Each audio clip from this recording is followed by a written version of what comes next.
وَلَا تَقُولَنَّ لِشَيْءٍ إِنِّي فَاعِلٌ ذَٰلِكَ غَدًا إِلَّا أَن يَشَاءَ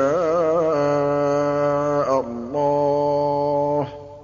وَاذْكُر رَّبَّكَ إِذَا نَسِيتَ وَقُلْ عَسَىٰ أَن يَهْدِيَنِ رَبِّي لِأَقْرَبَ مِنْ هَٰذَا رَشَدًا